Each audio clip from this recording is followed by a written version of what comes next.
I'm going to talk about integrated emergency management. The business continuity manual by managing has set out the international organization for standardized guideline. This is ISO. Managing has set out a international organizations for the guidelines for business and management, focusing on management of crisis and disaster. The ISO have put a principle how you can prevent disaster or a crisis management. What are the steps?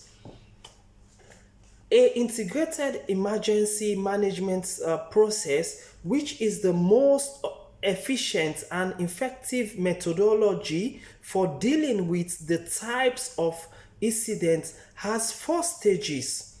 I'm going to highlight four stages in this integrated emergency management. How are they going to deal with the occurrence of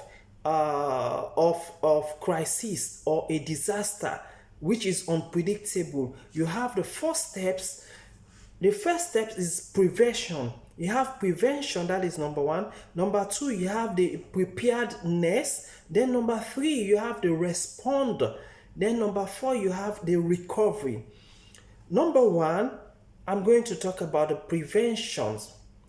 Prevention simply means, in disaster, putting in place the legislation, the standard, and the codes of practice to prevent some types of major incidents that occur in the first place. That simply means that in prevention, they should have the legislation. The legislation simply means they are the one making laws, that this law is the one govern. This law that is governs people, that is govern organization, that some people are prohibited or some goods are prohibited. That is the prevention. That is the prevention. For example, if government said you don't need to build this place, they have to put a laws that no one is allowed to build in this place, or no one is allowed to do business in this center, or there have to be a prevention, something that will prevent people not to take some certain action. Then number two, we're talking about the preparedness. Developing a process. It means developing the process and the procedures to prepare an organization. It simply means that they have to be prepared. Like if government puts a laws, or a business, government puts a laws towards a business, they have to have people that will execute that duty, to monitor, to auditing that duty, to monitor that one. So, point number three, we're talking about the response, right? Respond, having the procedures and the resources ready to respond to any major incident. It simply means that if there is an occurrence, like for example, like fire, which if fire exists, occur in any certain facility, the emergency teams will first respond to this incident. How they respond? They have their vehicles, their fire force vehicle, they have their first aid kits and other equipment. So whatever things they have in their possession to help people is their response. Yeah, they have their doctors ready, they have their first aider ready. So this is the response. Then point number four, we're talking about the recovery.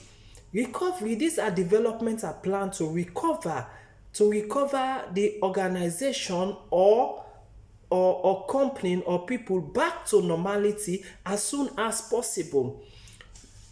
In recovery teams, these are the one after the incident has occurred, right? They are the one relocating the people to a very safety place, or the business into a very safety place, or they will put some certain principles that this is what you should follow. In this recovery, it simply means that they are the one helping people or organization to canceling them, Then I'm going to talk on these same 4 points.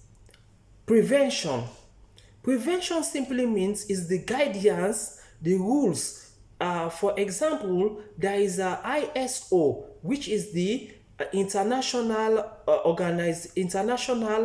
standardized organization, a certificate that puts mechanism how you can solve or make prevention in case of disaster recovery.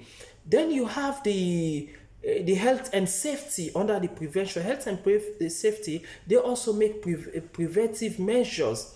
Then number two, we're talking about a preparedness for any disaster.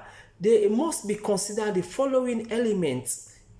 Well, number one, managing the structure. How we can manage the structure, government can manage the structure, business can manage the structure, and to assess the risks of this certain facility or this area people are living, or then emergency communication. In case of anything that happen, like in a sea or a flooded area, what they should do. Then warning system. Then disaster specific plan for disaster, like in occurrence of flood, what are they going to do? In case of fire, how are they going to make fireball? How are they going to solve this fire issue? Then the mutual first aid agreements for other parts of the organization. Then providing training and tests for people, that is the preparedness. Then number 3 points, you're talking about the response. Response is the provision will needed to make it follow. That is how they prepare to implement their laws or their help, how they can, in case of any occurrence of any like fire, how these teams is ready to help, how they can integrate their response team, how they can mobilize their resources to help people. Then how they can initially respond from the emergency service and undertaking criminal investigation. Then how they can save life, they can prevent escalation. Then how they can relieve suffering, safeguard of this environment, protect the property. Then I'm going to talk about the last point, which is the recovery. In disaster recovery. The main initial or immediate and active phase of this plan has been accomplished, there will be a requirement for them. In recovery, you have to look at 7 points.